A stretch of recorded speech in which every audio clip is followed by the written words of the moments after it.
Hey everybody, welcome back. My name is Abby. I'm with Fitness is Medicine. Today we're going to do another great workout you can do in your home using minimal equipment around your home to get a great full body strength training workout. Remember to come into these workouts warmed up and ready to move.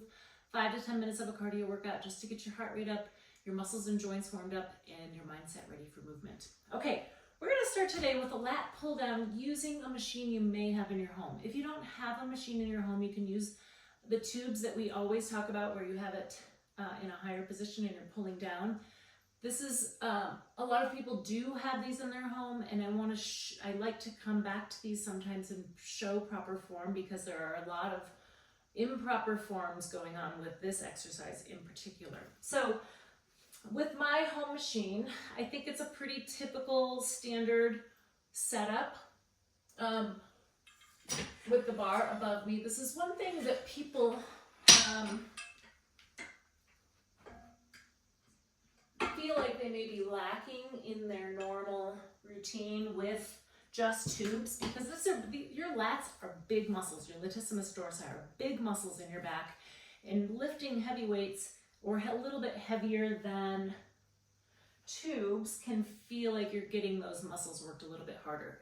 So when you do this one, I want you to focus on good form. We're going to pull it down just to your chest. Kind of old school form with this is to kind of pull it behind your head. Don't ever do that.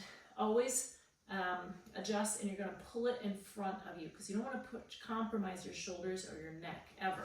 Okay, so I'm going to reach up and grab this. Now, these handles are way out here. I don't need to lift that way out there. My shoulders are not that spread far apart. So the other thing you can do in a home version is make sure you're doing it for your size.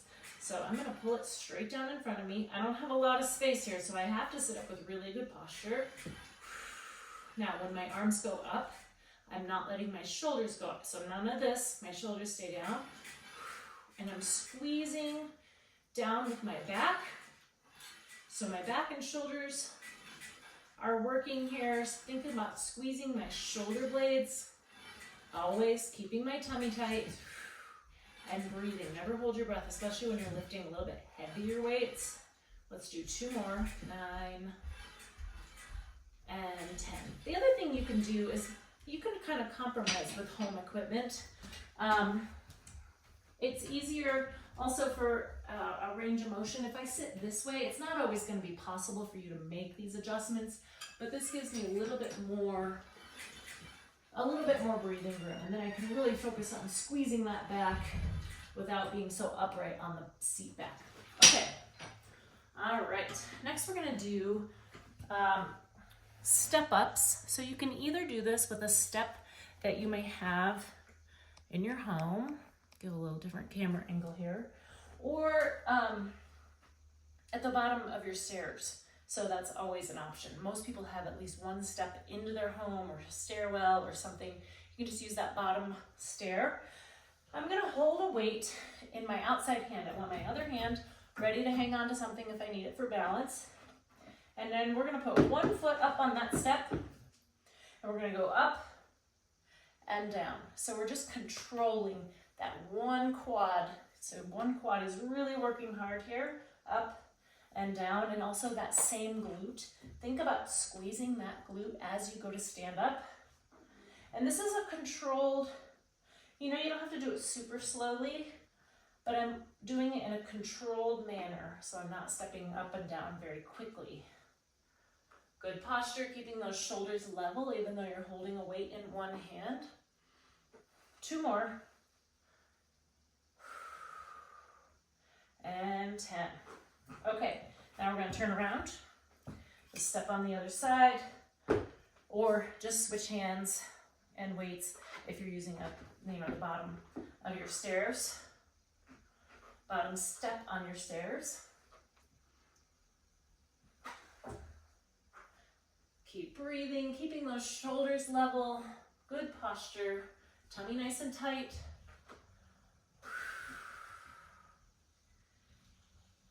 6.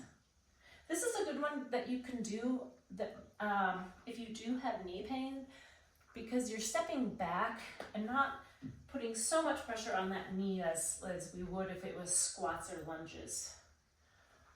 2 more. You don't have to use a weight here either.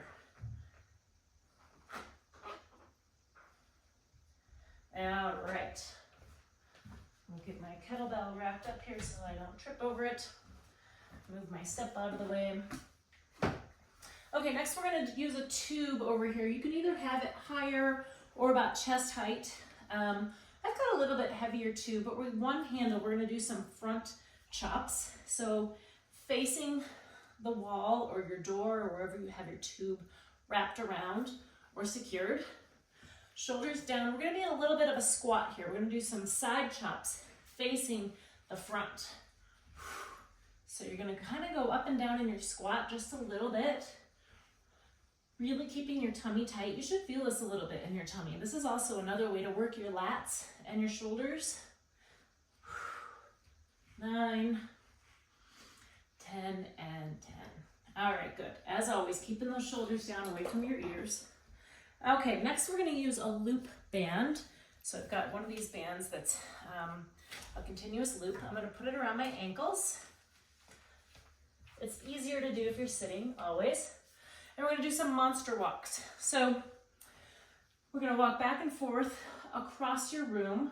I want you to have tension on that band at all times. So I don't want you to bring your feet so close that the tension goes away. We're going to step forward and then we're going to step backwards.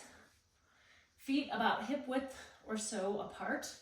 In not really a squat, but an athletic stance. So your knees and your hips are bent just a little bit. Your hips are sitting back, tummy tight. We're going to walk forward. So you're walking forward and out, not letting that tension go. Working on your hips here. This is a really great hip stability exercise. And then we're going to go backwards. So make sure that your gym is clear, your floor is clear. Really firing on these glutes here. So you're pressing out and back at the same time. All right, good. So depending on the length of your room, you can go forward and back a couple of times. Try to get about 10 each, so 10 forward, 10 back or so. If you're really tired after 5, that's okay. Start with 5, work up to 10. All right, get that loop band up. Next, we're going to lower down to the floor, and you can either do this on your elbows or your hands, but we're going to do a plank with little marches. So I'm going to, regardless if you do it on your elbows or your hands, some people prefer their elbows because their wrists start to hurt.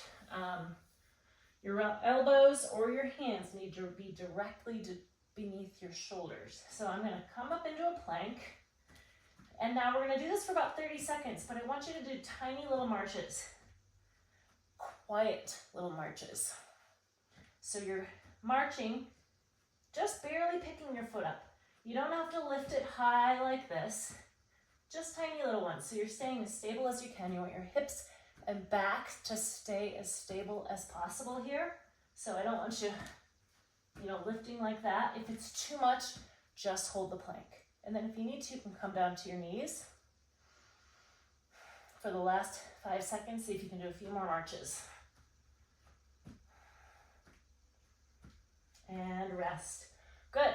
All right, that's a great core exercise, but your arms are also working really hard, shoulder stabilizers. Now we're going to flip over. We're going to stay on the ground for the last one. And we're going to do starfish abs. So you're going to lie down like you're in a starfish here. You're going to kind of spread out. And we're going to reach up like this, reaching your opposite leg towards your hand.